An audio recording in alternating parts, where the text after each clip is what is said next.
Hello. Today I am here with Raul Martinez. Hello. He is ran many tournaments in Houston. He helped run Out of Frame, which was a tournament that me and my family had ran, and he helped an absolute ton with it. And he helped me learn about like the industry and learn about esports, and that's kind of all what inspired me to come and do this degree program for game business and esports. So it is super cool to be able to interview him and then like also pick his brain and stuff. So it is really cool. So uh yeah, so right now I was gonna say that like in our classes we're talking about like four different types of like people who are in the esports industry, being like K through 12, collegiate, professional, and community. And of Okay. those, I think you would specify or you would specialize most in probably community Yes. esports. Yeah, that's the kind of esports stuff that you've done the most stuff. And so why don't you introduce yourself? Say some of the stuff you've done and like what you do generally in esports. Okay. Cool. Well, yes, I'm Raul Martinez. I got into esports probably in my high school year.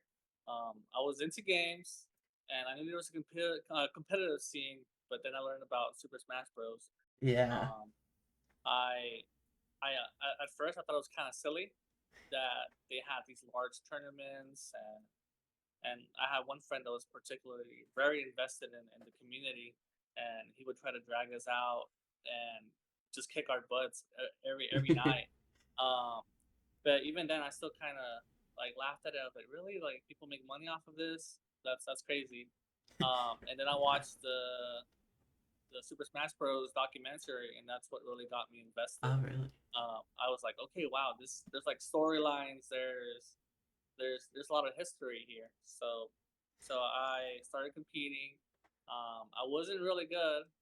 Um, I'm still probably at an intermediate level, but what really started to interest me was these tournaments and how people were able to get 50, 100, thousands of people out, and I wanted to be a part of that. I started going to tournaments where organizers were just advertising and saying they were running the event, but they were participating in the event, and that caused a lot of delays in the event. Um, and that just kind of hurt my perspective on tournaments. And I thought, hey, I think I can run something better. Oh yeah. I had one friend that was like, hey, what if we run this tournament instead? And I was like, look, if it's okay with whoever's running it, sure, why not? Um, and we approached the shop owner, and he said yes. My friend ended up bailing on me, so it was just up to me to like figure out how to run this event, what to Yeah. do. And I reached out to another TO, and I was like, "Hey, I need some help." And he was able to offer equipment, advice on how to do everything, and that was a big help. Then after those few events, I noticed that hey, I'm actually pretty good at this. A lot more people are coming out. I don't think I was the shyest person there either, but I felt like that I still needed to grow a lot in regards Yeah. to talking and public speaking.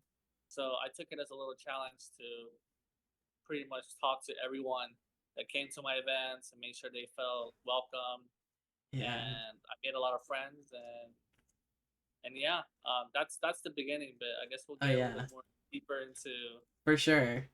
the rest of my esports career. Yeah, that was gonna be my next question, was like generally how you got into gaming and esports, and that's kind of Okay. what you answered. But like, Yeah. it's interesting that you said like that people can make money off of this, but it's funny that we're mainly doing Smash, which is like the one that you don't make that much money off of. Yeah, Yeah. which is it's definitely interesting, like the Smash community, and it's like whenever you're in the Smash community, you're not really doing it for money typically, and that's kind of applies to all of esports. But either way, what like made you decide, I guess, to pursue like a career within the industry? Would you say like what? Okay. Yeah.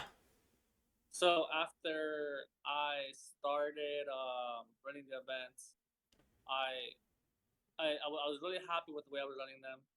I had fun in the beginning. It was just for fun, you know. Yeah, for sure. Um, but then all these other organizations started coming in, and it caused a little bit of friction because they're people that have been running it for a long time, and I was the new guy on the block, Yeah. and that kind of rubbed me the wrong way. In high school, um, I was always kind of raised with the mentality of I forget the actual phrase, but basically, I used to be in a robotics team, Yeah. and while we're competing with other robotics teams, the idea is that if another team ever has an issue or a problem, or we can offer some advice or exchange some information, we would do so just out of the idea of that we're both growing and we're both learning Yeah. and we want to improve um, both our robots and our teams and I was really about that. But when it came to esports smash, there was a lot of friction. Everyone was kind of cliquish and kind of separated. So I took that as motivation to compete with them, Yeah. and I turned out pretty good at it because I found some flaws that they had. They they were focused on recycling old players, veteran players, while their outreach to newbies, just like yourself, right, or Yeah. anybody else that wasn't part of the brawl era or the melee era, they weren't being included to the newer events, and I was able to reach out through different marketing techniques. I was taking, I was making better content than them. I was reaching out to different different channels that they weren't thinking about. I was on Reddit, and people would interact with those posts and come out, and it was like, where are you getting these people? Like, what's going on? And I was talking to businesses that I found interesting, and I knew people would want to uh, participate there. So mainly, it came about where I just wanted to compete with everyone else. But I wasn't really good at the game. I was good Yeah. at marketing and studying different business techniques and just really teaching myself all these skills that I needed to learn. I taught myself Photoshop, Illustrator, um, how to Yeah. take with a camera.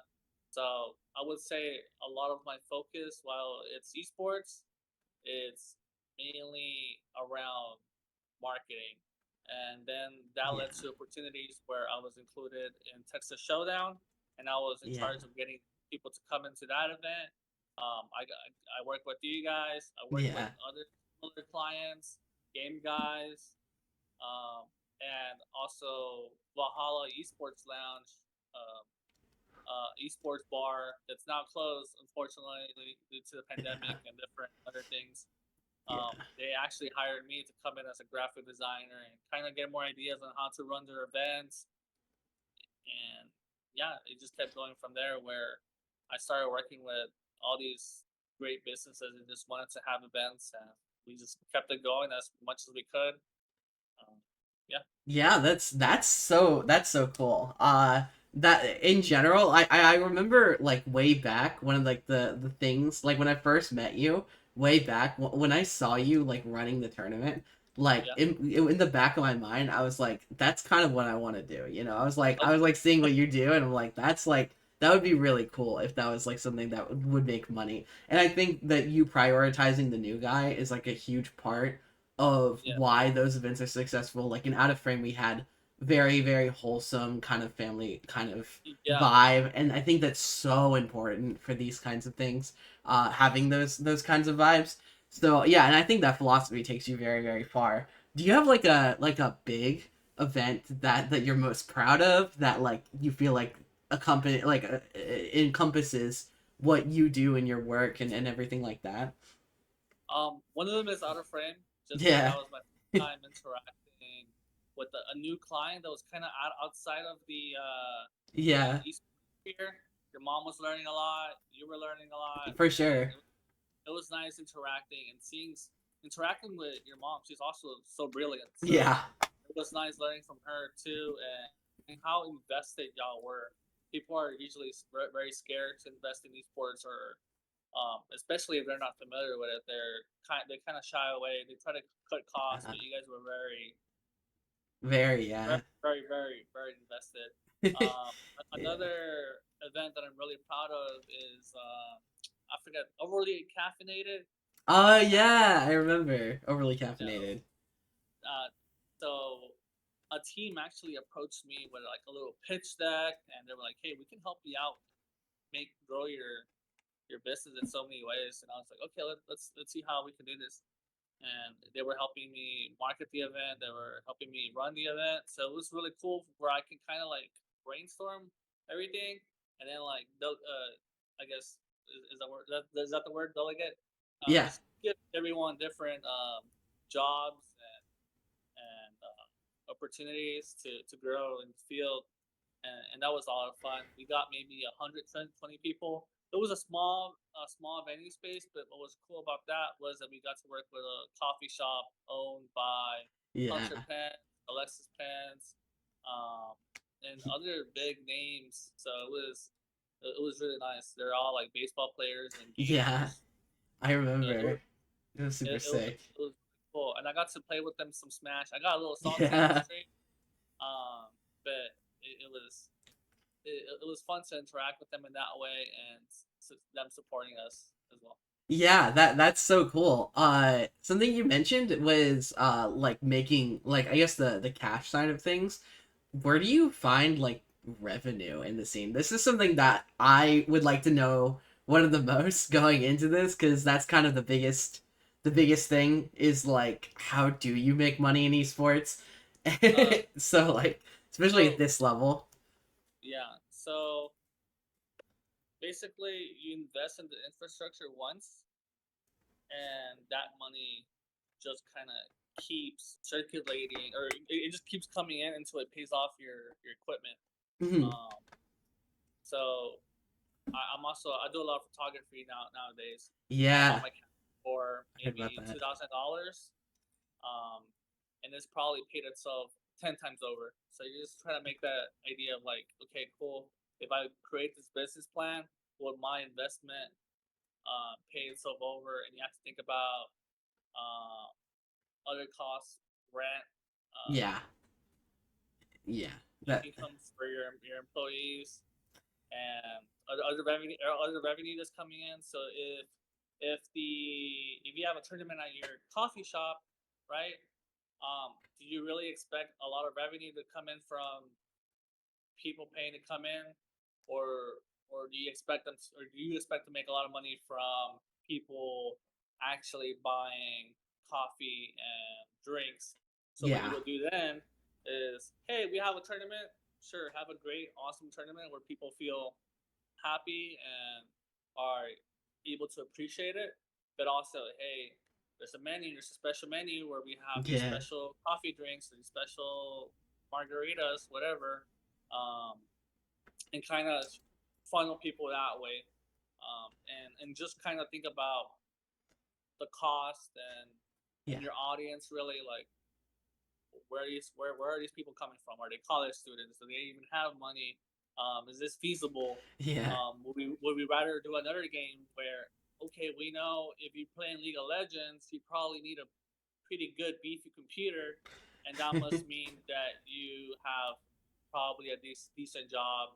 And if you're going to be investing hours at my coffee shop, you must get hungry at some point, right? So, um, how can I make sure you guys know that I have these products for sale, and you're able to make that decision in your head. Okay, Yeah, I'll buy that. I love that like critical thinking of like, well, these people, they spend so much on this like computer, so clearly they have some sort of money, right? I think that's Yeah, a interesting way of like figuring out different target audiences and everything like that. That is super cool though. But oh god, I lost my entire train of thought. But but yeah, so I was gonna say as well, I feel like you've kind of had mini orgs or like mini like smaller orgs. Like I remember Yes. Quantum Ducks was the one I remember the most. But Yeah. I remember that you actually ran quite a few in general. Is there like an end goal? Yeah, is there an end goal of like I really want this org to be huge, or is kind of like the idea of having those small orgs like more enjoyable for you, or like what is your goal there? So those were learning experiences. Yeah, for Okay, sure. those were learning experiences. So my first little team, I forget the name what it was honestly, but basically it was actually Kiwi Gaming. Oh, I, Cube Gaming. I guess I'm going with birds now, but it was Kiwi Gaming. It was a group of friends, and we all had like a shared vision, and nobody was getting paid. Maybe we Yeah. were getting paid. We were splitting like the venue fee a little bit, um, but mainly most of the venue fee went back to the actual venue. So this was just us doing it for fun. Um, and I was also in college. My friends were in college or high school, so it was hard to invest a lot of time and make sure. So like, let's say I ever asked for a specific graphic, I would probably get it 2 weeks later than from when I actually Yeah. needed it. So eventually that kind of dissolved where, okay, we all have different responsibilities. We can't really commit too much time to it. Um, I kept going just because I was like, okay, cool, I enjoy this and I'm making a bit of money where I'm like surviving my college life, So I enjoy that part where I was like, okay, I'm doing something I'm enjoying and I'm making money. Cool. And then another team kind of saw that I was kind of like alone, and they were like, "Hey, we like what you're doing. Do you want to come with us?" And then we ran an event with them, but we also had just different conflicting ideas as to like Yeah. what to do. Honestly, maybe I was a problem, maybe they were the problem. I don't know, but I just know I was like really stubborn as to exactly how I wanted things to be ran and what ideas I had. So that was also uh, something I had to learn as a business owner, as a partner, um, For a sure. part of the group where I needed to change my point of view and be able to collaborate and compromise on different things. And Yeah. then eventually, I started Cork Esports, and and I started that, and it was running really well. I had a good team, and then eventually a group of people approached me, Last Stock Gaming. They were like, "Hey, we can help you." Those are people that we did the pitch deck, or they did the pitch deck with me, and they offer all these things. And I was like, if I really want to expand this, I need the help. So what happened then was I decided to join them as like I guess a third co-owner, and basically they would like hear me out on different ideas, and I would have that support to pretty much execute the ideas I had, which was all good and well for a while, but eventually,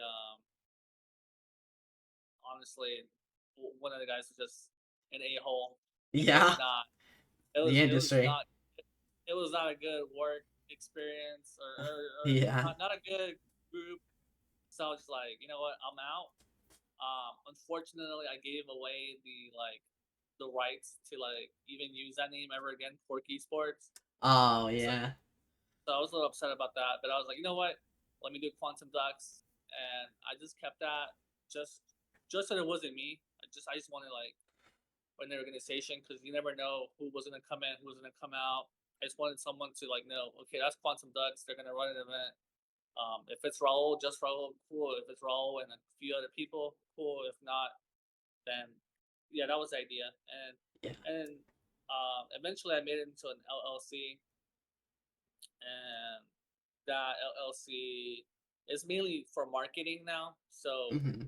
I've shifted away from esports to now I'm just like a general full service marketing For sure. agency where you can hire me and I'll just pretty much shape all your branding and be able to tell you whatever story you're looking to tell.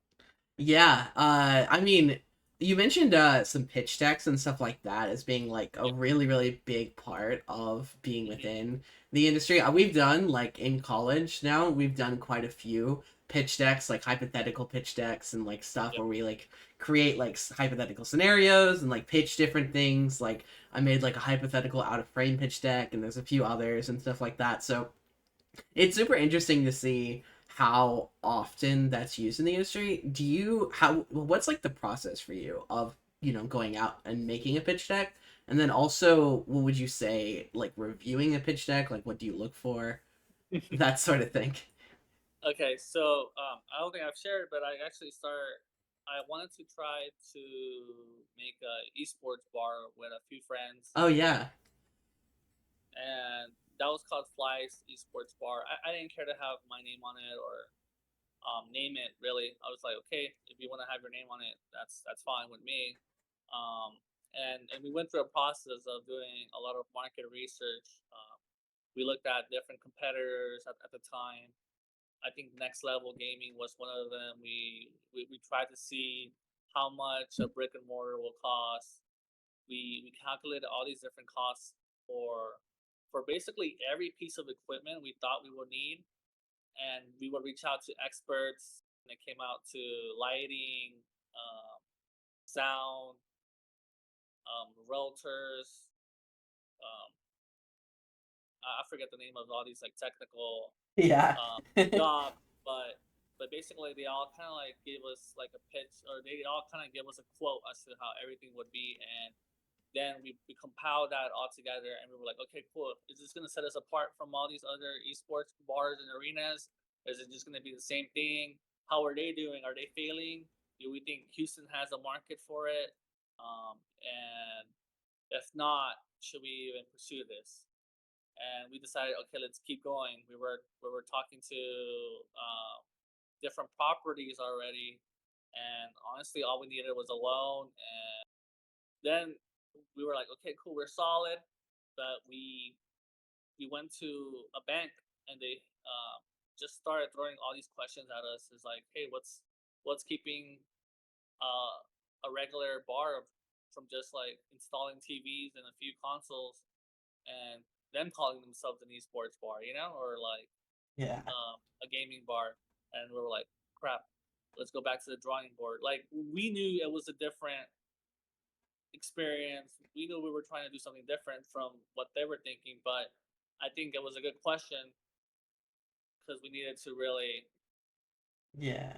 come up with a really solid answer as to why our idea is so much more different than than uh, than any bar possibly trying to replicate it. Yeah, and you want to set yourself apart and everything like that. Like I feel like that's absolutely one of the most important things is being unique, especially when there's like other people nearby. I really hope that like I kind of really would like to see one of your pitch decks at some point so that I know what it looks like actually doing it, because it's obviously very different when it's hypothetical doing pitch decks and Yeah. from actual doing, because I've never done it within the actual industry. But to pivot a little bit, you mentioned a little bit ago that you've done like things that maybe you're like not proud of, or maybe you've done some like mistakes, or you've done stuff like that. How do you go about dealing with mistakes that you've made, or maybe like reprimanding and like talking with the people that you made the mistakes with, and reputation? How is that all that for you? Well, you just really learn from them. Hmm. You you soak it all up. Yeah. You kind of just honestly, with any feeling, with any piece of adversity that I've gone through, I just kind of take a moment to really think about what the situation was, how it Hmm. happened, who was involved, what was my part in it. I want to make sure that I'm held accountable for what my mistakes were, and Sure. just really make sure that if I ever encounter this same interaction, I know what I would want to do. And I wish I had a good example, but Oh yeah. maybe giving up the rights to my organization Yeah. and becoming uh, a third part owner when I didn't feel like everyone else was kind of contributing the same way, or they had weird ideas, was probably not the way to go. I just stuck to what I knew was feasible, what I knew was going to take the organization the right direction. Um, and and yeah, I think I'm really realistic as to what can actually happen in the esports industry versus Yeah. most people. I think a lot of people invest in esports. Yeah. Hey, this is a unicorn. It's gonna pop off, and it's Yeah. gonna do really well, and I'm gonna get 3 times, 10 times my money in Oh. the next year. And that's not it. It's a big investment of your time, your money, and you have to be really realistic with it. And honestly, I think you guys experienced that a little bit with the creation of I forget the name of the actual little side lounge that y'all had at the Jumpalooza, The hideout. the hideout. You guys got the worst possible experience with Yeah. COVID. Yeah. With, so that's a really unfortunate situation, and I felt horrible. I was like, wow, Yeah. we just had a great event, and then I think we Yeah. were gonna have another out of frame, and we had to cancel that one. I think Yeah. we made with that one. I'm really proud of that one. Yeah. But who would have thought? Okay, wow, all this investment, and this is something we couldn't plan for, right? Yeah. Like, yeah. But there's so many other things you can plan for.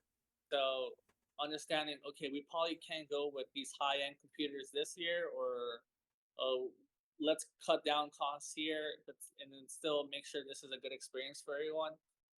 Because in reality, if we don't make this money by June, we're done. We're toast. Yeah. But if you can kind of figure out, okay, what would extend this amount of time before we should get worried, I think that's the route you should go. What most people, or the people I was around with, they really wanted to get a lot of money from people right away, and um, we just hadn't done anything amazing or super spectacular that was worth that amount of money. That you Yeah. can't be asking $100,000 or even $50,000 when your event's only getting $200. I mean, two Yeah. hundred thousand, 200 people, and the revenue is maybe $2,000 to $3,000. Yeah. Sure, you can scale the following year, but it's still not going to reach the 50,000. And you already used a lot of those resources with the first one. So Yeah. just making sure that if somebody's going to invest with you, and make sure you can pay it back at a certain point, and making sure you can Mhm. pay yourself back as well. That way you're not in a pickle.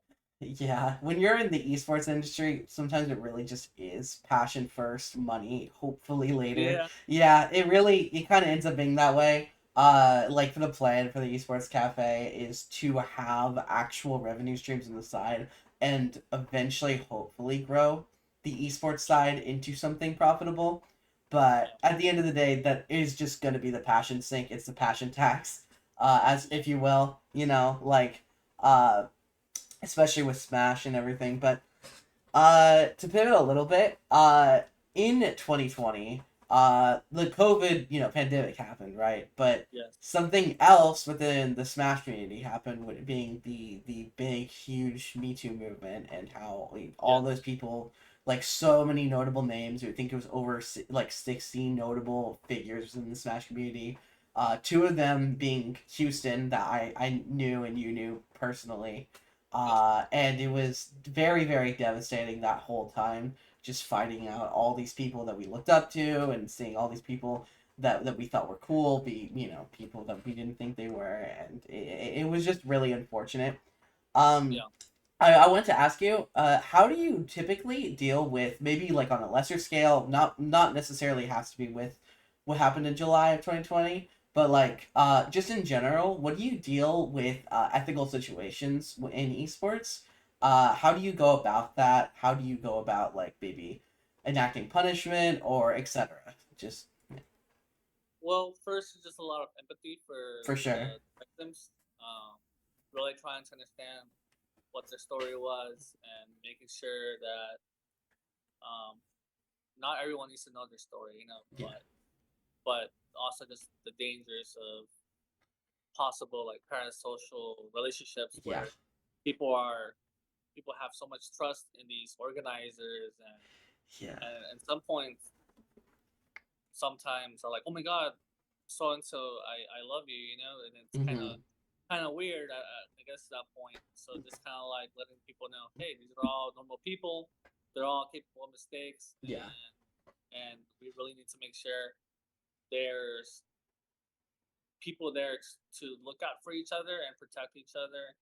And of course, let's focus on everyone that's been hurt. And then when it comes to punishment, just with the extreme situations that we were facing, it's just either, of course, I would say both banishment from the Hmm. community, and if possible, up to the victim pursuing criminal charges. Yeah. Um, but overall, just enacting more safety protocols where, okay, if you're under 18, I'm sorry, but we need to have a parent, or we Yeah. need to have some some additional security. For Um, sure. I know I've hosted it maybe like at some sketchy locations, and it's like where cars get broken into, or the store next door got broken into. So Yeah. I would make sure I would walk out with people carrying TVs or equipment. We would have cameras. The event during daytime hours, and those are all things you can do. Yeah. I think at some point I had to cancel one event just because I felt like it wasn't safe for anyone to be walking out there. So I was just like, Yeah. okay, I'd rather prioritize the safety. So Yeah. just Do you have any like specific examples in that, like in certain like situations where you had to maybe like intervene or maybe something like that? And do you think that you could have maybe like handled it differently, or do you think you did it right, or that sort of thing? oh, I I've been really lucky not to have those situations. Yeah. Um, like you said, most of my uh, Or even like on a smaller scale, but yeah. Most of my events, like you said, they've been very yeah. homey, family. So everyone kind of knows each other, and it's a really social environment. So if you're doing something wrong against someone else, people are gonna find out, and Yeah. everyone's kind of looking at each other after our events. But other like events where people are kind of are not very familiar with each other, or a little bit For sure. intimidated by the veteran players versus the newer players. Um, I understand. I see where some opportunities might arise where somebody can just take a switch or Yeah. something. Yeah. Um, so luckily that hasn't happened to us, but I think one thing we did at out of frame, we like gave people like numbers, or we just kind of made Yeah. sure that nobody was able to take a switch. We had cameras, so we were Hmm. happy about that. So most of my career has been just prevention. Nothing has Yeah. happened. Just being on top of it before, being proactive before Yeah. something actually happens. Yeah. Um, It's very but important. for the tournaments that have had things happen to them, I just learn from that before it happens to us. So I just take it Yeah. as like that probably could have been me. Like Yeah. I know you so mean. I take it as okay, as I'm offended by it as well, because that could have been a participant for my tournament last week, For not sure. going to the tournament. So I'm like, okay, I reached out. I'm like, hey man, I'm sorry this happened. So can we help you out? That's the cool thing about a grassroots community. Like we can always kind of replace things for each other and kind of look Yeah. out for each other. But in a real life situation where you don't have that community, I think you really need to prioritize prevention Uh-huh. and just be proactive. Okay. Yeah, yeah, yeah. That makes total sense. Um Also, would you say that you haven't had any like toxic experiences, like maybe like a much lesser scale than like just like actually doing something illegal. Like maybe like somebody is just like disruptive, or someone throws a controller, or maybe someone's like rude, and like these are things that would done enough could totally get you banned, right? But they're obviously like there's definitely not the same level of doing something actually illegal. Have you run into anything like that, or is that similar? Like you maybe you've been lucky, or you prevented it maybe in some other way? Yes. So when I was a regular attendee, Hmm. there was one specific rivalry. You missed out on this, Yeah, but it was a really tense rivalry. It was this guy that would constantly beat this other player, for and sure. whenever he would beat them, there would be like conversations between each other. Um, there would be controller smashing if one of them lost, or Yeah. it was specifically one of the guys that was just really animated and really aggressive. So that always made me uncomfortable, Yeah, um, where I didn't feel safe. And then, um, but in the back of my head, I'm like, it's just a gaming event. People get for heated, sure. it Yeah. happens. But then you hear about situations like what happened in Florida with the football. I mean, the NFL game. uh I don't know. But there was a shooting, and you can see on oh you can shoot. game, and that's terrifying. Where Yeah. people can get that heated up, Yeah. that they do something that horrible um, Yeah. for a game. So so what I've always done is kind of be on top of the people coming through. I wouldn't like cast any judgment on any specific person, but if I ever did see like signs of aggression, Yeah. I'll come talk to them and see like, hey, how's it going? And if Yeah, I felt like a warning was warranted, I will warn them just like, hey man, like we really can't have that right now. for If you sure. want to take a break over here, we can talk about it and just or you can have some space for yourself, But we Yeah. really can't have public because we have parents, we have other attendees, and I know people get heated. So Hmm. if it's just that, that's great. But if it's gonna escalate, I'd rather just Yeah. and we really don't want you here. Or hey, from your actions at this past event, I really don't think it'll be good that you come here. So I'm just letting you know that if you do come here, you won't be accepted into the tournament. And most Yeah. people understood, or they felt like bad about it. But I mean, Yeah. at the end, you just have to be firm about it. Yeah, that's super important. I think the biggest thing you have to remember at the end of the day is that this really is a privilege, not like a right, right? Like Yeah, this is something that is cool that we're able to do, and it's really fun to be a part of, but yeah, it's not something that you're necessarily entitled to, and you have to understand that. And yeah, and yeah, understanding that is important. I remember when we had like Out of Frame, there were times whenever someone said something like that was inappropriate, or like something like that. I remember even seeing you like taking them to side and stuff like that, which I think is yeah, really really important. And it's, I think, a huge part of what kept that wholesome homely kind of vibe is being yeah, on top of that. It's like it's showing that that's kind of no place here. Um, but yeah, and also I touched on it a little bit earlier about like bands and stuff like that. I feel like that sort of thing can get really really mucky really really fast in communities, because there's the question of what does a ban even mean? Like, what are you even banned from? Should you even get banned? Should you be like on like banned temporarily? Should you be banned permanently? If someone did like something terrible 2 years ago, should they still be banned? If someone does a repeated offense, what did they do? Who is making these decisions? There's so many yeah, like things that make like these kind of decisions and stuff like that really really hard in communities, and I think it's really really important to be on top of that.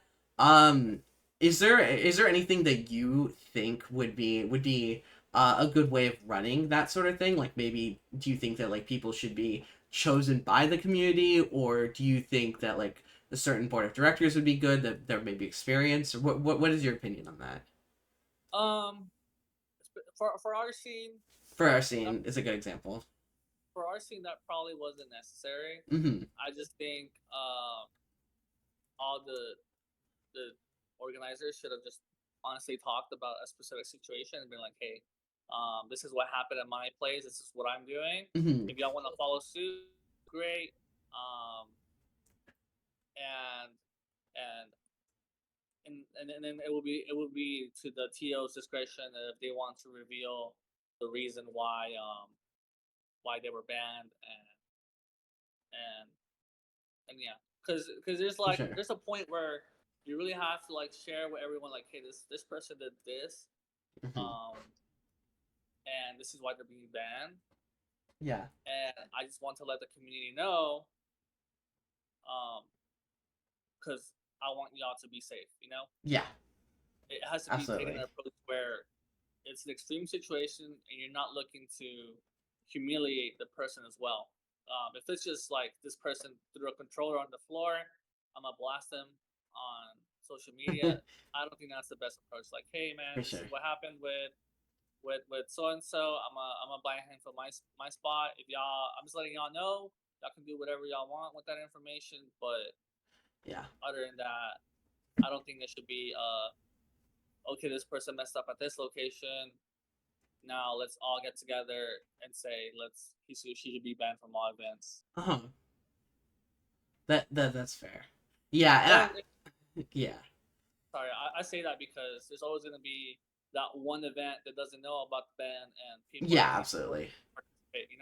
So Yeah, I think in more extreme cases though, it definitely can be like, oh, you probably should. Like, it's definitely like during like the illegal stuff is where you get to like, yeah, like criminal. maybe yeah, like it's kind of weird not to ban certain people just Yeah, for the safety of people in the community, especially for children who just don't know like what's a part of what and just want to go to a tournament. So it's really just hard to nail. Is what I've learned is that it's really, really, really hard to nail in that way.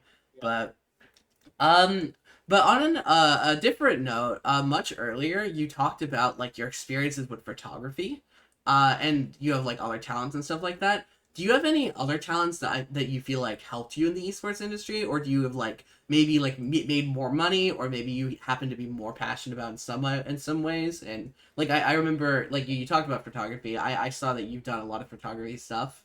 My cousin Stephanie, she like does a lot of photography yeah, stuff as well. And I remember you talked with her, but yeah. yeah, for sure. And what is your experiences like outside of I guess just esports? So I do a lot of marketing. I've been doing a Hmm. lot of. So I actually manage an artist now.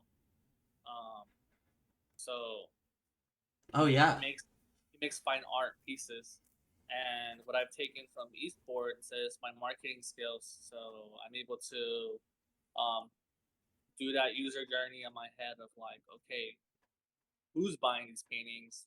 What are they doing? So I make the story in my head of like, okay, this is a person that works so and so job. They enjoy going to museums on the weekends with their partner. I go in depth as to like what their sure. age is. I just try to make this journey. So I would say the same thing with esports. I'm able to figure out every step from where people are playing at home Wi-Fi, these Wi-Fi warriors. Yeah, How how can we get them to an offline event? So that's what I really think about. And so against with marketing, that just comes with a lot of strategy, branding, hmm, uh, photography, those sort of content ideas, graphic design. So making sure your brand is very very appealing, that people like your story, that people support what's going on. And then other sure. skills are that I try to be very business savvy. Hmm. And again, I still think about your mom whenever I'm Yeah, making events and stuff. yeah, Um, but yeah, like approaching her with, okay, this is how much I'm gonna charge for my services. This is what we're gonna do. This is being very transparent as to what the process looks like. That's very very important. You really want for people to sure. trust you. Um, and if you fall through, try to make sure that you can uh, come make sure they're happy with the final product in a different way. If you can't provide one specific um, deliverable, just kind of say, I couldn't do this, but like be honest, I couldn't do this. I can Mm. refund you, or I can do this instead. And I think the customer is always kind of rooting for you too. Yeah. They want a good product, so I think they're willing to work with you with whatever you might need. So don't be afraid to know your value, and if you do mess up, own it Yeah. and try to go back to square one and figure it out.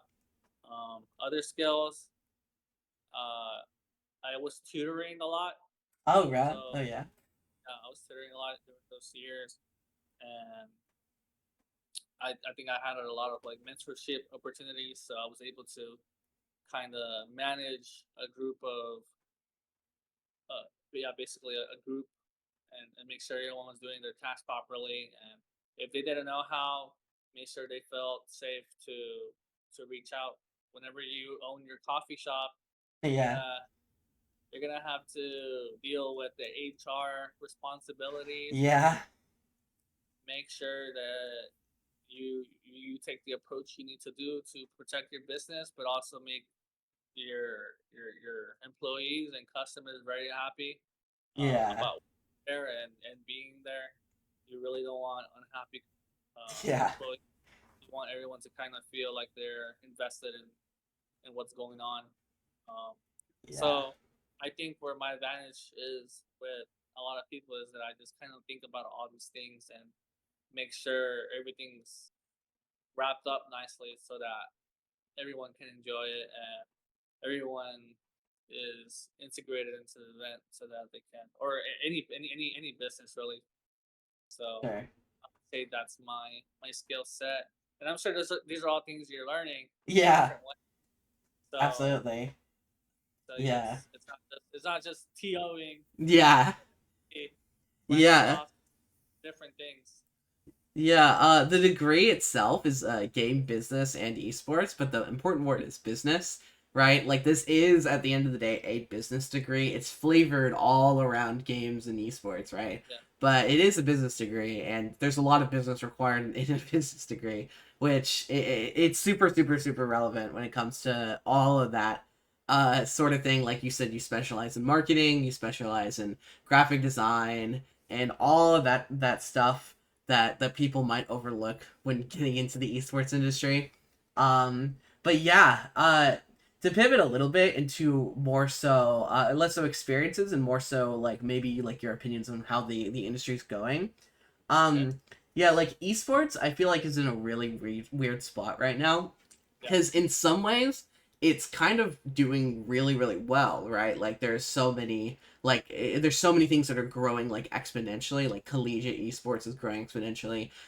K through 12, my high school AHS now has an esports class, which is crazy, and like tons of other high schools have started to do that too. And like clubs are growing, and so many programs are growing, especially for younger people. But as a whole, a lot of esports is also collapsing. There's a lot of layoffs happening right now in the esports industry. This is one of the roughest times to be in esports because of that. And because of that, it makes it look very, very shaky. I'm in the degree program, seeing it all collapse around me. I'm like, oh god. But but yeah, but I wanted to know what you think the future of esports looks like within the next 5 or 10 years, considering everything that's happening right now, the growth of young esports and kind of the collapse of the older esports and professional esports. Okay. So these are all effects from the pandemic, For sure. um, and over overhyped statistics as Yeah. to what the industry will look like this around this time. Yeah. So what happened for my conclusion as to what was happening, and this is not just esports. This is tech. This is this is small businesses. This Yeah. is a lot of things. So basically, interest rates were very low. A lot of companies were receiving a lot of funding. A lot of investors were looking at big investment opportunities that were going on with other companies. Um, and esports just looked like a little nice little piggy bank to like For sure. invest in. So so what happens is these companies get so much money because they're either Money borrowing bags. it again, low interest rates. They don't have to pay it off right away, or at least they don't feel like they do. The interest rates could go up on other loans that they get, and they could be in a tough situation. They still have to pay their employees.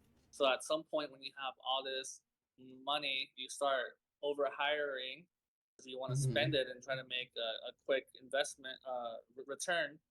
Um, and what happens you don't make that return, Yeah. and you realize costs for other things are going up due to inflation and other things. And you realize, oh my god, people are out and about. They're not watching live streams anymore. They're not as invested as they were once were, and Hmm.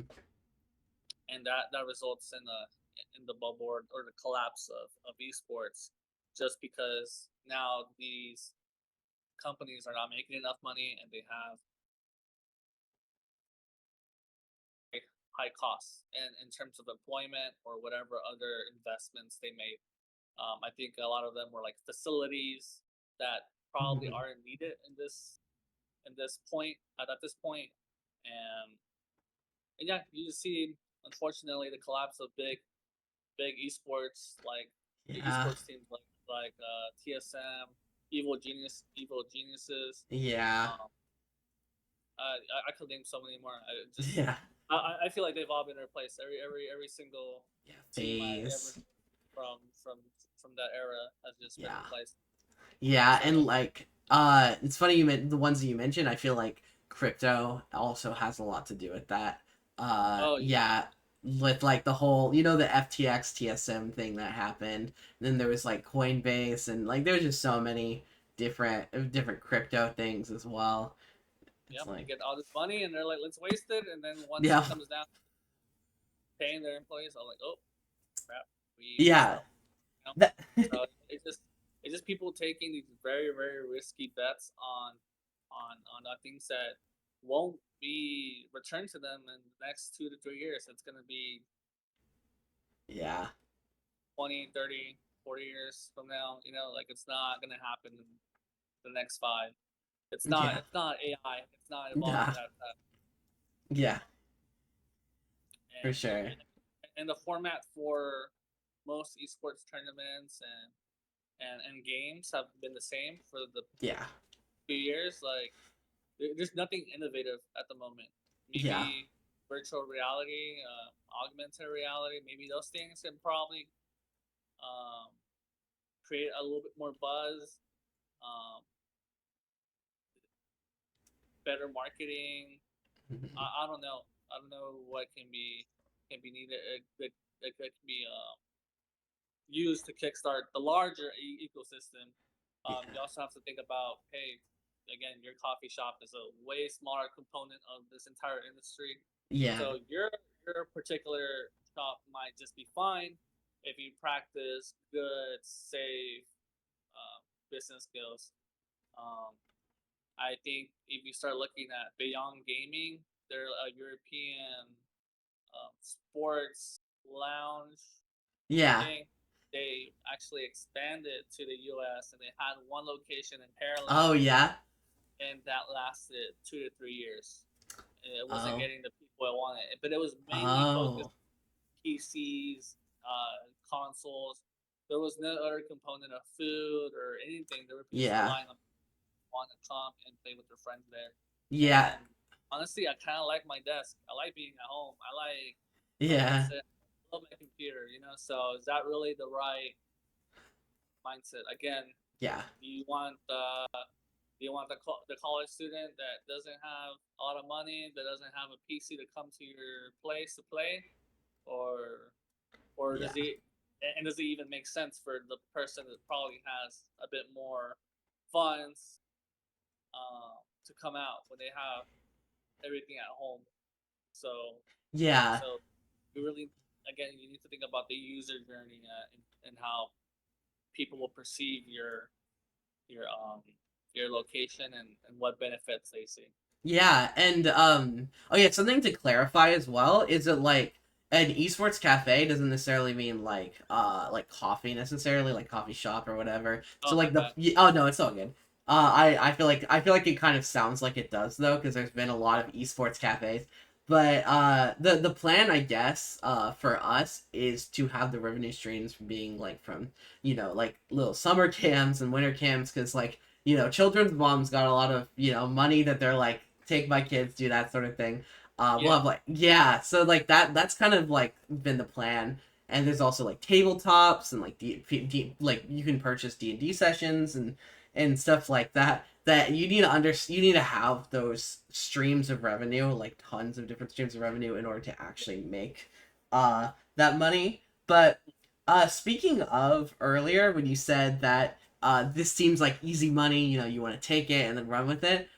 yeah, So a controversy happening right now is Saudi Arabia has been giving like a lot of money towards the esports scene, yeah, and a lot of people are a lot. There's some people who are like critical about it, saying that like Saudi Arabia is not great with like LGBT folks and like stuff yeah. like that.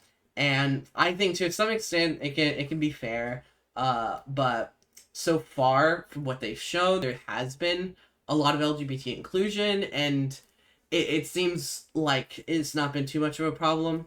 Um, so I wonder what your opinion is on that. Especially since esports kind of really needs the money right now. So like there really is two sides to this one. Yeah. I could see it either way depending on what your opinion is and everything. So what your priorities are, I guess. Okay. I probably wouldn't take the perspective of okay, esports needs this juice right now. Yeah. Um, but I do value the opinions of people in regards to their ethical Yeah, standards, and absolutely. it's right to partner up with that country and the money that they're using, and honestly where it's coming from. Hmm. Um, so Oh, that's a good point. when it comes to that, I think I value more the ethical side of things, but Hmm. since you're mentioning the inclusion of the LGBT community, LGBTQ community, Hmm. uh, I think that's a good step forward. Hmm. But there needs to be a lot more done to For make sure sure. that everyone feels safe and good about accepting these funds and, and really feeling like they're doing something good with with what with what they're receiving. Um, and honestly, that's just a lot of PR work as well. Yeah. So Yeah. um, when it comes to that as well, you have to be really ethical about what you're sharing. Is this accurate information? If Hmm. it's not, somebody's gonna find out, Yeah. and it's gonna look really bad for the industry as a whole, Yeah. considering that we have a large LGBTQ community. Yeah. We want to make sure it feels safe and representative. Um, but I wouldn't take it as okay. We need that money. Let's do it right now. Hmm. Uh, I am like it would be irresponsible for me to take sponsorship for vapes Yeah. and alcohol when I'm working with kids under 18, or under Yeah. 21. So I try to be really mindful about all those things. I really try to make sure that if I have something for adults, I have something for younger audiences as well. For And sure. I try to like make sure I make the most ethical um, ethical choice. That way, I feel good about myself, and also people view me in the best light. Yeah. Um, because you really want to gain everyone's trust, and you want to show Uh, that you have a good head on your shoulders as to Yeah. comes to these things. Yeah. Um, Yeah. yeah. you don't want to like sacrifice, your own like humanity for this. Like nothing's worth your humanity at the end of the day. Like you need to make sure, especially since I feel like you said, it is a pretty large LGBT community within esports as a whole. Maybe less so in other games, but I think Smash has quite a few Yeah, LGBT folks. I think that's like a big positive that Smash has, even if it doesn't have as many women. It does have, I would say, a lot of LGBT folks. But just speaking of Smash, specifically, Smash is also in a weird spot because it also is kind of growing and shrinking too. Obviously there is the negatives are very well known of Nintendo, Big Daddy Nintendo doesn't hates us. He makes sure to shut down everything. We can't ever partner with them. There was the whole Smash World Tour thing that happened. There's just so many things, and yeah, it's just going to be so hard to repair that.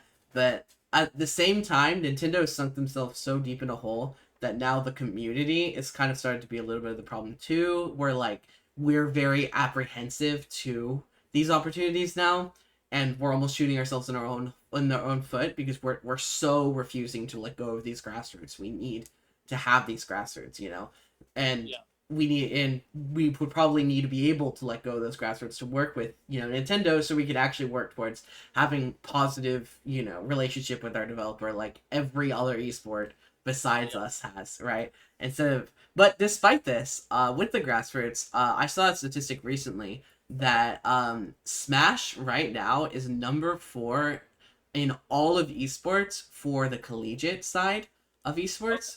It's yeah, number 4, which is really high considering fighting games altogether. FGC is like FGC is like I think like 12th or something. All of FGC, and I think it's above League of Legends. It's above like a lot of really really big hard hitters, and I was really really surprised by that graphic because Smash I feel like feels generally lower than the other ones, but it is super cool. So uh back to the point though, I feel like what do you see the future of the Smash community? Because with all of that in mind, all of that like that storm kind of in mind, what do you see the future of the Smash community, maybe in relation to Nintendo with the new licensing thing that Nintendo said not too long ago? What do you think? can you explain the licensing feature? Oh, yeah, yeah, yeah. Did you there about like it was almost a year ago now? Oh, Nintendo released this licensing requirement where if you don't have a license, and it seemed really bad at first, and a lot of people still think it's bad, but basically, if you don't have a license, there is a lot of rules to running an event, so much so that it's almost not worth it. Like you need like the maximum price pool you can have, I think, is like almost like it's like really really low, and then there's like maximum capacity, and there's just way too many rules that like yeah, makes it almost impossible to run an event if you don't have a license. But in turn, from what I've heard, it's actually a lot easier now to get a Nintendo license, which is why, even though it seems scary, I personally think this is a good thing because it forces us to have a license. But what do you think that affects the future? Also, I'm sorry we're going over an hour. I hope if we're going too long, please don't be afraid to tell me, at any point. But yeah, you're fine. okay. I just Um, want, but yeah, so, dang, where did I see the uh, future is, man? Okay, so let's start off with the collegiate. So collegiate is a really easy place for people to like interact, for sure. and I think Smash from from my past has always been the biggest event, like the easiest one to get started in. There's a lower level of skill that you need to feel useful Yeah.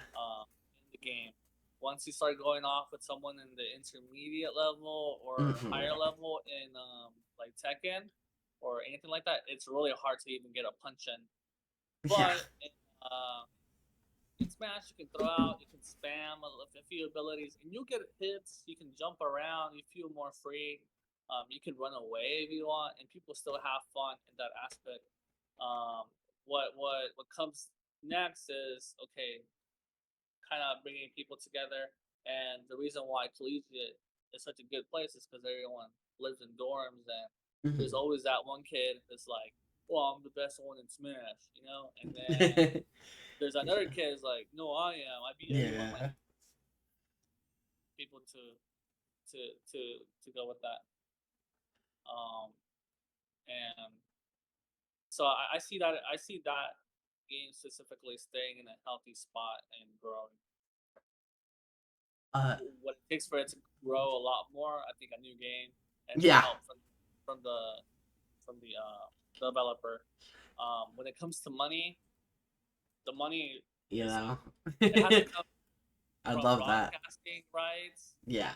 Um, it has to come from there's not very many avenues. It has to maybe like streaming, like I said, Yeah. viewership, uh, uh, selling specific products. Like you've seen Panda Global Gaming sell Yeah. specific I miss products, Panda. which is cool. That's the Yeah. direction to figure out because with with other games on PCs, you can sell RAM, you can sell GPUs, you can sell CPUs. You can advertise so many different aspects of a computer. You can advertise specific brands, and these are all brands with money, Yeah. So it's really easy to say, "Hey, we're running this game on your equipment. Can we please get some money to advertise it some more?" Um, so other things that Smash can do is reach out to drinks, um, Mhm. like Monster, G Fuel, like those Yeah. type of sponsors, because you're not gonna get a sponsor that actually relates to gaming. You Yeah. just have to rely that hey, I have a good audience, and I know this audience appeals to this product. Will they be able to support us? Yes or no? Um, if they can't, cool. Let's make product. Let's make content that can engage our audience with their product, and that's the most I see going on. So I think it's still Yeah. going to be in a healthy spot, grassroots wise, intermediate wise, collegiate, and there's always going to be that TO or several TOs that have that good business mindset and are able to run great events. They just need more resources. Yeah. Yeah, I love to think of Smash as the marketer, you know? Like Smash you get the people and then you make the money somewhere else. Cuz like Yeah. Smash has a lot of people. I think it's like I said it was like number 4. I sent it to you on Messenger the graphic I was talking about. But Okay. yeah, yeah, we looked over it in class, the collegiate, you Okay. know, the different like statistics and everything like that, and you can Yeah. see everything else that's listed on there. But it's all super interesting that Smash is as high as it is, considering the lack of development support. So it is really, it's really cool. Um, but to pivot to like the normal like general esports scene again, something a lot of people have talked about, especially in my classes, because this is very relevant because I have a lot of sports business people in my classes. The relations between sports and esports. Sports kind of found its footing in sports betting, in betting and like all that sort of stuff, like sports gambling, all that jazz has made a lot of money for sports. But the conversation currently is whether that would be something that would be worth it to look into for esports, or is the ethical, you know, weirdness behind that not make it not worth it and make it, you know, like maybe we shouldn't touch that. I wonder what your opinion is on that. Okay. Um, Let me say one more thing about Smash. For sure. So Smash has a big IP. Like it has um, Yeah. Mario, Bowser, Peach, like Yeah. all these different games. Ryu even. So Yeah. It has a wide spread of characters that people can relate to and interact with. So I think that's the reason why Super Smash Bros. Is so excited. Second, doesn't Yeah. have a big movie coming Yeah. out. It's like No, the casual audience is they're so huge with Smash. Even yeah, the casual competitive audience, if that makes sense, like people who, play, with no items or whatever, but yeah, like they beat their friend group, but at the end yeah, of the day they probably would fall more under casual side, but like there's so many people there. There's so many different IPs. It's so accessible. Like there's the reason why it's so many people, but we just don't have, we don't have like Dota money, right? And like we don't have all these other games money, and like, yeah, whereas like League of Legends is kind of both money and people. But yeah, yeah, back to the sports betting thing though. yeah. It is definitely an interesting topic because it's an interesting topic because it's what made sports into what it is now. But I guess the argument is like, is that even a good thing? Is that worth it for making money? Because we're all trying to find this goose egg. What is it that makes esports make money? Nobody, like, we found solutions that are kind of temporary. Some solutions that work really well, but at the end of the day, it's a really, really big question. How do we make money consistently? Like sports found it, esports has tried. It's just we're far from it, to be honest. Uh, what is your opinion on sports betting going into the esports betting as a whole? So overall, I don't like the idea of betting. I don't feel like a lot of I'm people with you on that. Yeah. win from that. I Hmm. think it hurts people more than anything.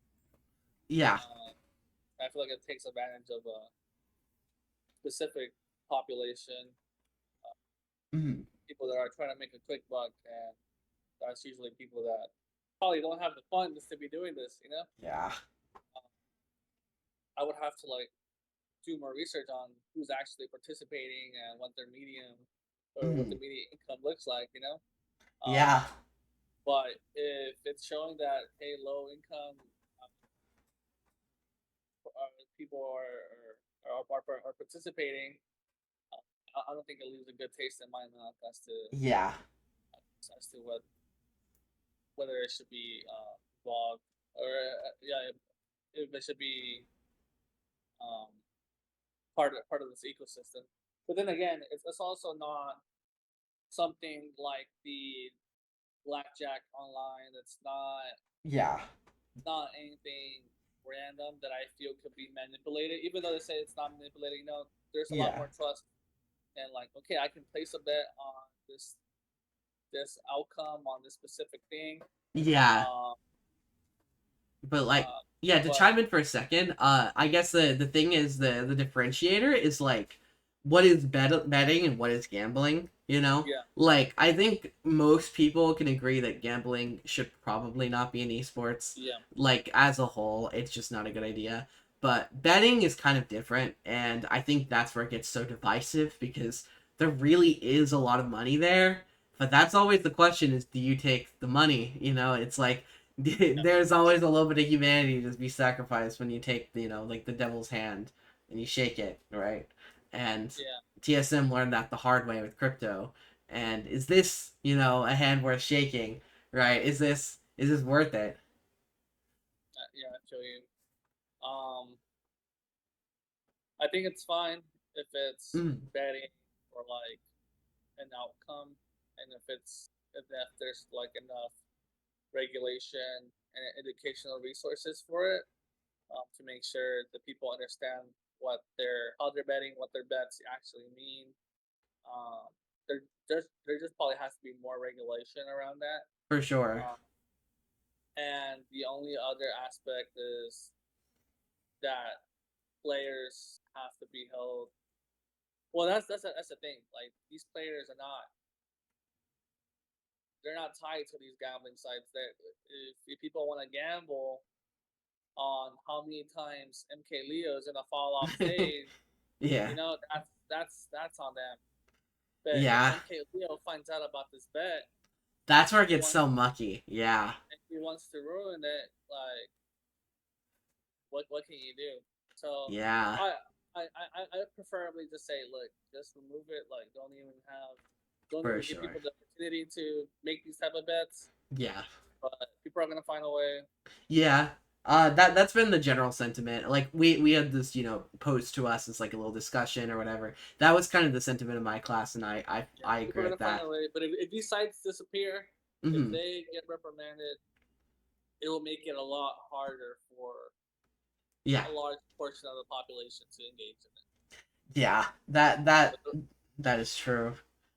Yeah, Uh yeah, that's like I guess that all ties into what I said, that goose egg. Like we have to we have to figure something out. Like a lot of these questions have been kind of about figuring out what is it, like how do we get there, how do we make that money. But talking about Full Sail and like how my classes and everything like that, um we're all like people going into the game business and esports industry. Some people are going more into game business.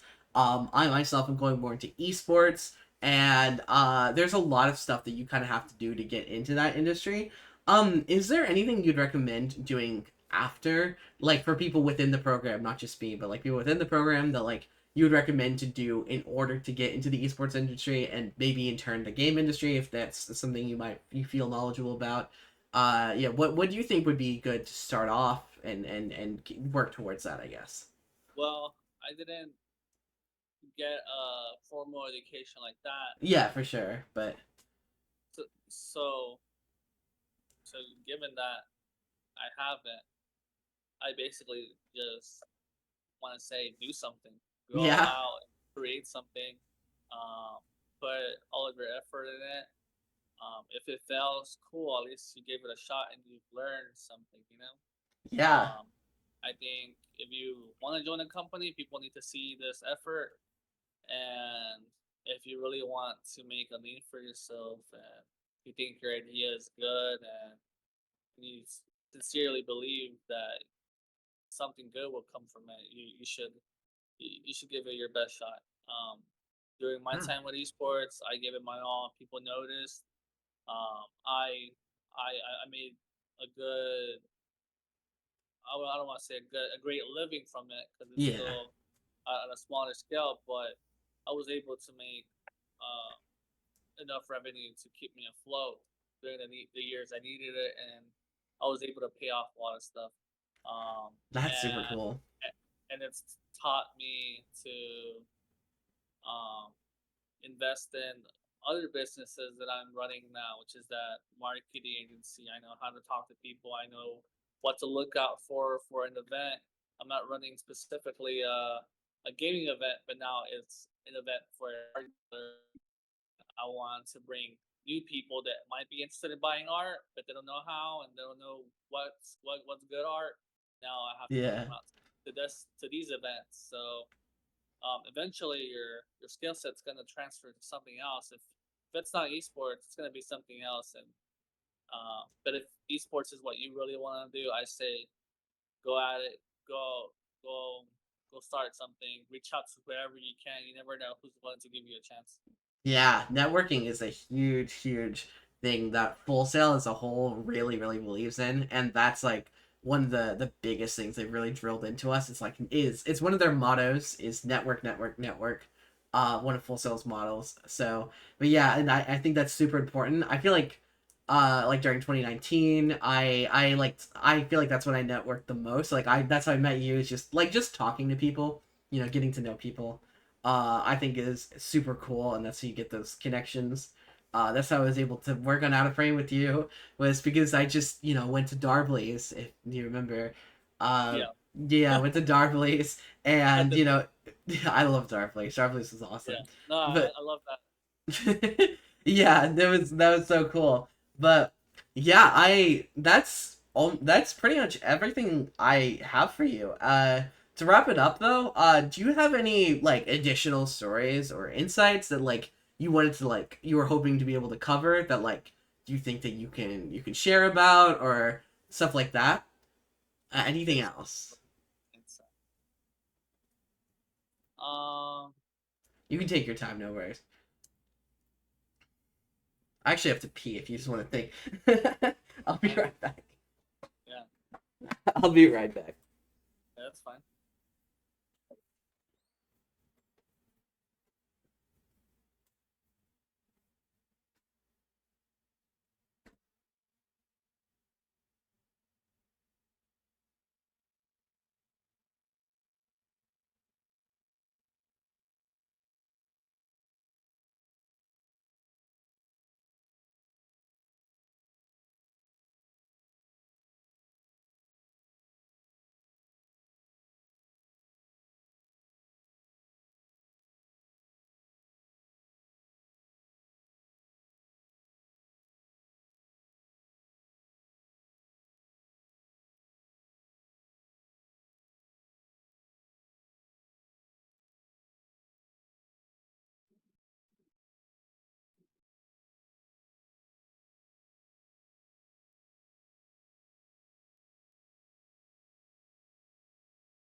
Sorry to leave you for so long. No, no, I drank a lot of water. I had to pee bad, but but that's yeah. fine. Have you got anything? Yeah, I guess just one story. Okay. I think I took a little break in between posting tournaments. I think I was getting a lot of hate Yeah. um, oh, there's too many events. Don't run any more events, you know. And I was like, you know what? I don't really want to deal with the drama right now. So and I was focusing on school a lot. I was doing a engineering degree at the time, but then I got motivated to just kind of be like, okay, screw you guys. I'm gonna run my thing. I found the venue I wanted. Yeah. I'm gonna do it, you know.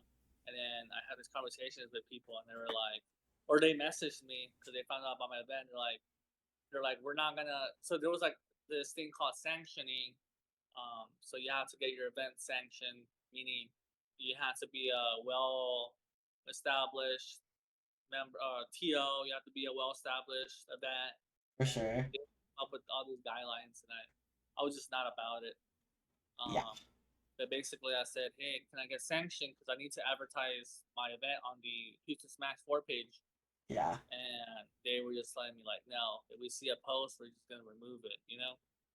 Yeah. And they were It's like, unfortunate. we'll be even surprised if you even get 40 people.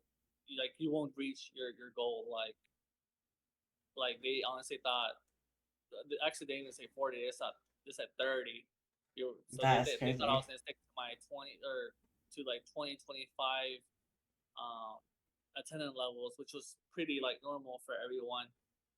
But of course, I always got more than that just because Yeah. again I got newer people. Um, and this particular event, I wasn't heated, but I was like, I'm gonna show these guys like they don't have what I have, you know. They don't know what I've taught myself. They don't know my Yeah. education. They don't know where I've worked. They don't know anything about me. They don't know anything about my life. I'm I'm gonna show them up. Yeah. So and I really avoid being bitter and like Yeah. uh, having those type of feelings. But this feeling was more competitive. Like I'm like, okay, cool. I'll take it Yeah. as a challenge. You know? And I think that's a good approach. Yeah. So what happened is, oh, I found out there was this top player in town. It was Matt Fitzpatrick. I forget his actual. He was like a Luigi. Oh shoot. He Matthew was a Luigi Fitzpatrick. player. That sounds so familiar. Yeah, I forget what his name was, and he What was you a Luigi. mean? Radish King? Or was No, that?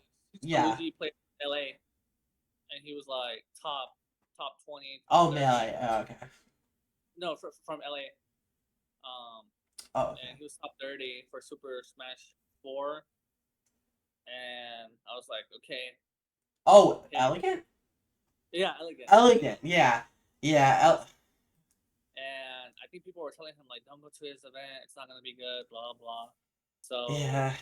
I was like, "Okay, I'm gonna invite him. I know his girlfriend too. I'm gonna invite both of them. If they come, they come. If they don't, they don't." And then I reached out to every top player that, and I was like, "Cool. Can you please give me more information about like what you like to do, what like just give me information about yourself." So I made all these like little fancy cards promoting like each player that was gonna be there, with their That's character, sick. name, where they're from, and like something interesting about them, and just to kind of make people feel connected to them or something. That was my thought process, and I advertised these on different pages on Reddit, anywhere I could really. There wasn't that one specific group that I couldn't um, participate in. So I had to overcome that little hurdle of like, okay, I think everyone's here, but no, that's not true. I have these skill set. I can find people elsewhere, and I can reach out to people personally. Like nobody's stopping me from DMing people or talking to people that way. So Yeah. eventually, I go through the process of taking pictures of the venue, doing all these little flashcards that go up on social media. I talk to people that aren't even the best players; they're just casuals. I'm like, hey, I Yeah. met you so and so. Come out and bring your friends. And I just made this like very heavy effort to reach out to everyone I could.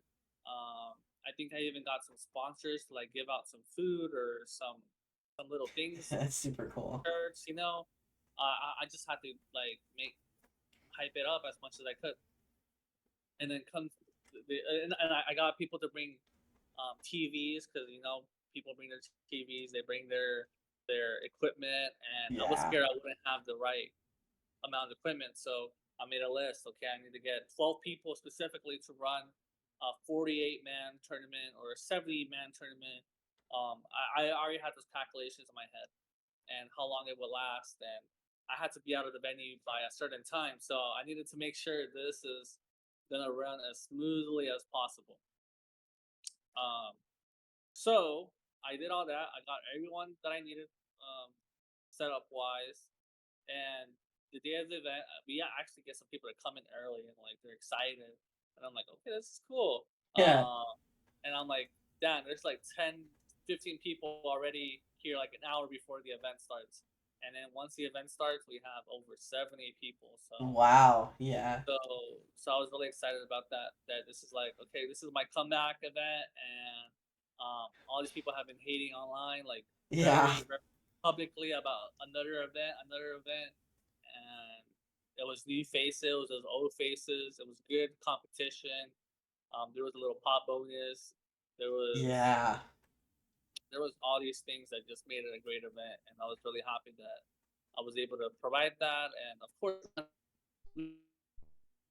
and get out the venue before they kicked me out. Maybe I lasted a little bit longer, but they were cool with it. Um, but Yeah. yeah, don't let people bring you down. Don't Yeah. they could be doing it for much longer. They could have a different degree. They could have all these Yeah. things. I don't know if you ever get people like, huh, esports, this Yeah. degree, like what is that? Don't Yeah. let people tear you down. You're you're very talented. Like even when I met you, I don't know how That's old super you were, cool. but I think I was 15. dang, you were 15. You were Yeah. asking all these questions, and you were like, "Oh, we're doing this because of this," and "Oh, mom, we need this, we need Yeah. that, we need." Like you were so on top of it. I was so impressed, and That's super I, cool. I think even at that age, I was like, "Wow, I'm really impressed with your mom being able She's a to superhuman, to be honest. My be, mom. to be able to do that and also raise you to like ask all those questions and be so excited. And you were asking the right questions, so that's what got me really interested in you. I was like, huh, That's like so cool. 15-year-old is asking this and trying to connect the dots. Like if you didn't understand it, you'll try to figure out why. Yeah. Oh, so I'm sure you're doing great things in your degree right now and at Full Sail. Yeah. And I hope you're excited for the future because it's very, very bright for you and your family. Um, so, Yeah, yeah, and you also have a great support system. I got the I pleasure really of hanging appreciate out with that. Stephanie Yeah. a few months ago just to talk about photography and just to get to know her a bit more. Hmm. And and she's also has a good head on her shoulders. So knowing that all of y'all in the Yeah. community are doing great things is really nice. Heck, Yeah. she'll be taking for you for your venue, you know. So Yeah, yeah. It's honestly intimidating being related to like my mom and like my older siblings a superstar, and then like yeah, Stephanie's a superstar.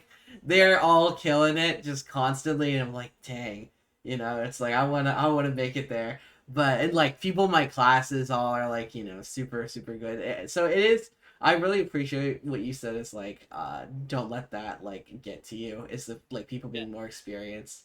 Uh, because that's definitely been something that's like plagued me. It's like, oh, they're so like I my one experience is out of frame, right? Which is super super cool, but it is my one experience. yeah. Whereas I'm like talking like with like Jagger, who's someone who's I've had in all my classes, and he's president now, student president of Armada, and he's always killing it. He's worked CEO. He's worked a ton of other stuff. He's had many jobs, and I'm like, oh my god. I'm like, I'm like, Yeah, dang, yeah. yeah. But yeah, I really do appreciate that. I appreciate everything you said, and it was really cool. When I like first met you, and through Darblies and everything, and I feel like that experience with Out of Frame and everything that you had taught me is what inspired me to come here and to actually learn this like for real. Don't cry. Yeah, it's super cool. And I really really appreciate you taking a chance on me in that way, and it's really really cool to be in this position interviewing you. I'm 3 months away from graduating, and I'll be back in Houston. So yeah, yeah, I'll be back in Houston. We'll see if we can get the esports cafe going. I want to go Yeah. to a bunch of events again. But it's so cool. But that wraps everything up, I think. Okay. As Cool. like I guess a final question. Do you have Yeah. anything you're working on in the future? Do you have like any plans? Do you have anything? I'm gonna post this just on like a YouTube channel that's gonna have like no, it's just Oh. mainly for me. This is mainly for Okay. me. There's no one that really follows it. It's just my personal YouTube channel where I post stuff. But Okay. if you do you have any like things you're working on, like stuff that you're excited about, anything like Okay. that. Cool. In regards to esports, not at the moment, but that's Hmm. always open. I For just need to sure. work with the right group of people, and people I can really relate to. Um, Sure. but yeah, that's always in the back of my head. Since I'm like, I kind of want to host an event. I miss the community aspect, even if it's not something that is something super big or, um, I don't know. I do a lot of art stuff, and I'm always kind of like trying to figure out like how can I combine art and gaming? Yeah. How can I do something in that regard? It hasn't I haven't seen it in my head fully, but hopefully that in the future. But right now, I'm working with a really really talented artist in Houston, and I'm managing his art his business, Hmm. which is exciting. And I'm also continuously exploring what I can do with my full marketing agency, um, where I'm working with different restaurants, bars, other galleries, other artists, and I hope to dive back into esports at some point. Right now, it looks Super looking a cool. little rough, Yeah. um, and I'm always studying. Yeah. Don't get me wrong. I'm always reading articles. I'm always watching videos. I'm always trying to figure out when the right spot, when the right time is to jump back in. Yeah. Uh, but um, in the far future, I would really like to own a bar. Oh yeah. If it has esports or not, I'm not too sure, but I kind of want to take it in that direction. So hopefully that's in the cards. So Yeah, not soon, but that's so cool. Yeah, yeah. and yeah, What well about you, well yeah. what about you? What's Oh, coming what up? about me? Oh, yeah, we said before, like, the esports cafe is kind of the biggest plan right now. We're gonna go back to Houston and do all that in like a couple months. We're going to Europe because just to visit family. But Yeah, we found out about there's a esports cafe chain that has like tons of different locations that opened up like in Croatia. There's tons of locations, and then there's like locations in Slovenia and a bunch of other places, and also Mexico. And it kind of shows that they're trying to expand. So we're really looking into it's called Friendly Fire, and yeah. we're really looking into reaching out to them and hopefully maybe opening a branch in Houston.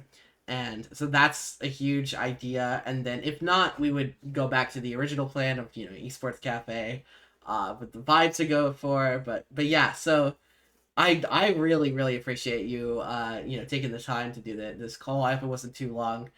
No, it's Yeah, but it was super cool. Especially like everything we've worked on together in the past, and hopefully maybe at some point again in the future, I'll to be be able down. to do stuff. Yeah, it would be super super cool to do again in the future. For that reason, but uh, I guess that's all I have. I went through all of my little prepared questions. On Sounds good. my notes app, but yeah, so that sounds perfect. I think we're gonna end it here. Okay. Yeah, thank you so much. I really Thank you. appreciate it. Feel free to reach out whenever. I'll be ready For for sure. a conversation for you. I absolutely will. I'm really excited to go back in Houston to have a little comeback tour and everything.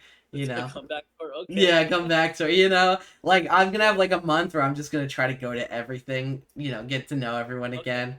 Yeah, because Yeah. I've been so distant from the Houston's community ever since COVID, so I just want to Yeah. get to know everybody, see what's new.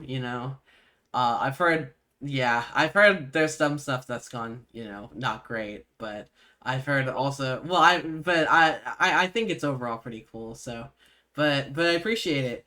All right, I guess we'll end it here. If someone is watching on the YouTube channel, maybe it's my mom Oh or wow. something. If somebody like, if somebody, I don't think there will be anybody because it's just a personal. It's not like something I'm trying to grow. Yeah. Uh, but it might be like my mom or something. So hello. Hello. And all right. Well, we'll see you. Goodbye.